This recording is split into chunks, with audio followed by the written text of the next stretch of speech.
Welcome back, guys.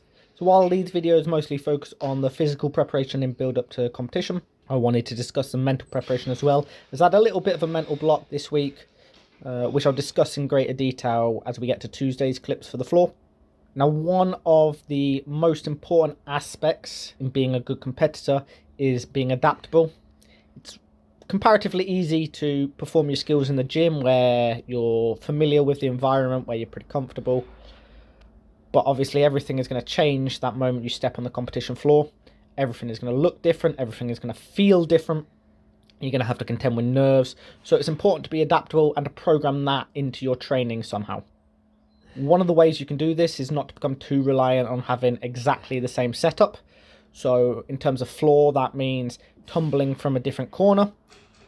Maybe using a different mat as well, so everything is visually just a little bit different. And that way you'll prepare yourself a little bit better for the competition itself. So this week I'll be adding more commentary midweek rather than just at the start to give a little more insight into why I've decided to do things a certain way. Hopefully people will find that useful. If you do, let me know. And if you have any questions, as always, feel free to ask. Otherwise, enjoy this week's clips.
In order to prepare for the comp, this week I started tumbling from a different corner. As mentioned before, this is so I don't become so reliant on the same setup. And it started off okay. First few tumbles absolutely fine, but then for whatever reason I couldn't quite get my run up right. The steps just felt wrong and it completely threw me. Now what you'd normally do for a run up is you would start from the same foot and you would do the same number of steps in order to create that consistency, which then allows you to know exactly how you're going to take off in preparation for the big tumbles. Now, it took me quite a few goes and quite a bit of frustration to realise my mistake, because I was taking too big of the first step and that threw the rest of it out because it put me in a different position. So I had to take a step back to sort that out, go back to easier tumbles before then reintroducing the bigger tumbles. It's not uncommon. It has been a long time since I've had a mental block like that, but that's sort of the process you go through to sort that out.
So alongside performing some double backs, which is the biggest skill in my routine, I also introduced a short running routine, which is just a couple of basic tumbles to help build up that routine endurance.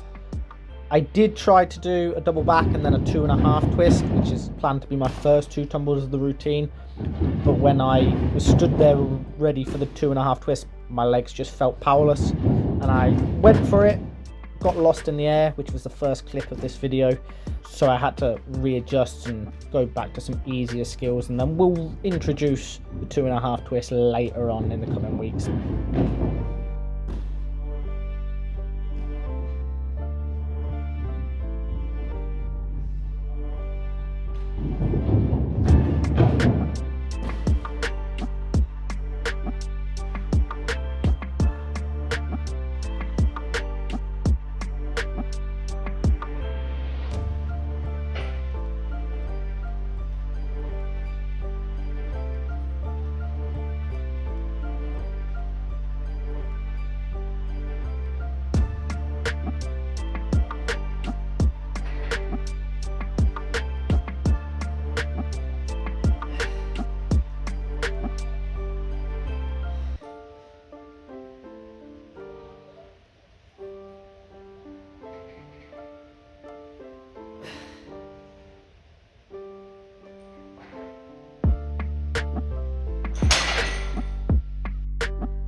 So the original plan for Friday's session was to do some more double backs on the floor itself, I need to get comfortable doing that if I am to compete it. But it'd been a long week, and after I'd finished my Friday's conditioning, I had very little energy and didn't think it was worth the risk, as it's a big skill and if it goes wrong I can easily get injured. So instead of that, I went on the fast track and played a bit of Stick It.